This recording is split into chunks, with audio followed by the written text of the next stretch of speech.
भारतीय संविधान की विशेषताएं। संविधान में हमारे राष्ट्र का उल्लेख किन नामों से किया गया है? इंडिया के नाम से, इंडिया डेट इज भारत। भारतीय संविधान में किस प्रकार की शासन प्रणाली की व्यवस्था की गई है? संसदात्मक शासन प्रणाली। भारत में संसदात्मक शासन प्रणाली है।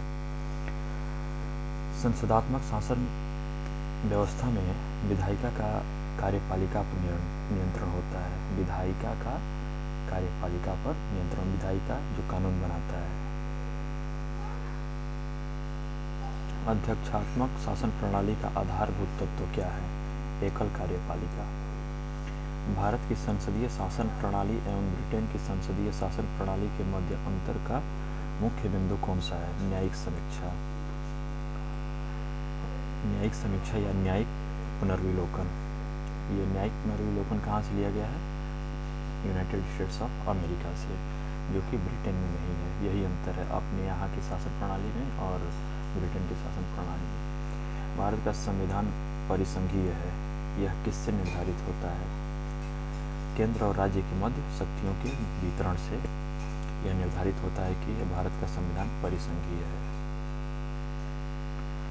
ये देखिए, एक क्वेश्चन पूछता है कि भारतीय संविधान के मूल्य, कितने मूल्यों को संविधान समाहित करके रखा है? तो 7 प्रकार के मूल्य हैं: स्वतंत्रता, समानता, भ्रातृत्व, संप्रभुता, समाजवादी, पंथनिरपेक्ष और लोकतांत्रिक। इसको याद रखिएगा। एक सीधे सीधे पूछता है कितने मूल्य, और कभी कभी ऑप्शन में पूछता है कौन कौन इसमें निम्नलिखित में से कौन सा नहीं है। तो 3 दे देगा और 1 नहीं देगा। तो जो नहीं देगा इसमें से इतना याद कर लीजिए: स्वतंत्रता, समानता, भ्रातृत्व, संप्रभुता, समाजवादी, पंथनिरपेक्ष और लोकतांत्रिक। 7 प्रकार के मूल्य हैं। नीति निर्देशक तत्वों तथा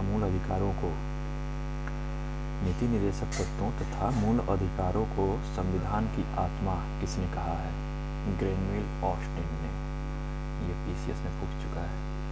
मूल संविधान में कितने अनुच्छेद और कितनी अनुसूचियां थीं? 395 अनुच्छेद और 8 अनुसूचियां। कमेंट में बताइए कि वर्तमान में संविधान में कितनी अनुसूचियां हैं। बताइएगा जरूर, कल के क्लास में आपको पता चल गया होगा। सर्वप्रथम कांग्रेस के किस अधिवेशन में जनगण मन गाया गया था? ये पीसीएस में पूछ चुका है, कलकत्ता अधिवेशन में। एक क्वेश्चन पूछता है कि किस वर्ष सर्वप्रथम जनगण मन गाया गया? 1911 में।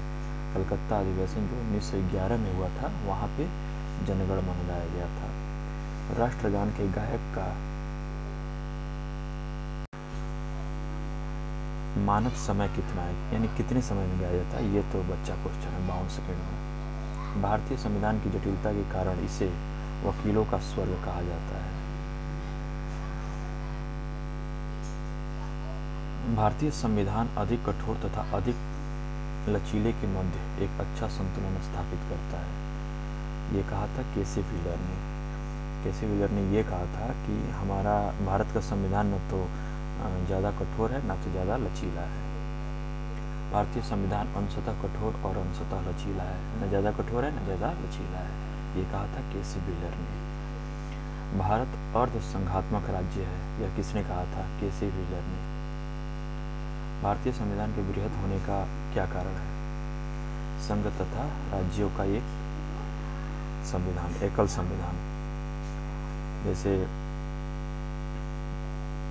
एक ऑप्शन ये भी सही है कि बहुत सारे देशों से इसमें से अनुच्छेद लिए गए हैं, तो बहुत सारे देशों से लेकर के बनाया गया है। इस वजह से भी अपना संविधान बृहद हो चुका है। लेकिन अगर ऑप्शन दोनों ये रहे, संघ तथा राज्यों का एकल संविधान, और वो भी रहे, और एक ही ऑप्शन चुनना हो तो यही चुनिएगा, संघ तथा राज्यों का एकल संविधान। अपनी राष्ट्रवादी प्रतिक्रिया में भारतीय संविधान के निर्माताओं ने अल्पसंख्यकों के हितों तथा भावनाओं के महत्व को कम करके आंका है।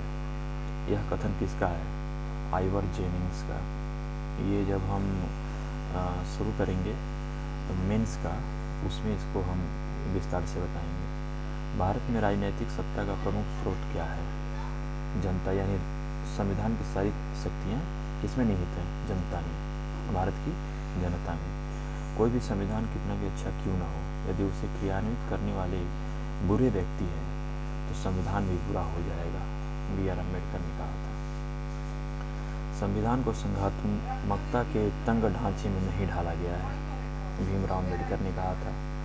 भारत की स्वतंत्रता के बाद भारतीय राष्ट्रीय कांग्रेस को एक राजनीतिक दल के रूप में भंग कर दिया जाना चाहिए, यह सुझाव दिया था महात्मा गांधी ने। भारतीय संघवाद को सहकारी संघवाद किसने कहा? ग्रेनविल ऑस्टिन ने। ग्रेनविल ऑस्टिन का जितना कथन है बहुत इम्पोर्टेंट है। अध्यक्षात्मक शासन प्रणाली में कार्यपालिका की समस्त शक्तियाँ किसमें निहित होती हैं? राष्ट्रपति में। सर्वोच्च पद राष्ट्रपति का ही होता है। मौलाना अबुल कलाम आज़ाद ने संविधान सभा में वयस्क मताधिकार को 15 वर्ष के लिए स्थगित करने की बात की थी। भारत का राष्ट्रीय पशु, अब ये यहाँ से बच्चा क्वेश्चन है। राष्ट्रीय पशु है बाघ, राष्ट्रीय पुष्प है कमल, राष्ट्रीय पक्षी मोर है और राष्ट्रीय ध्वज में 24 तिलियाँ हैं।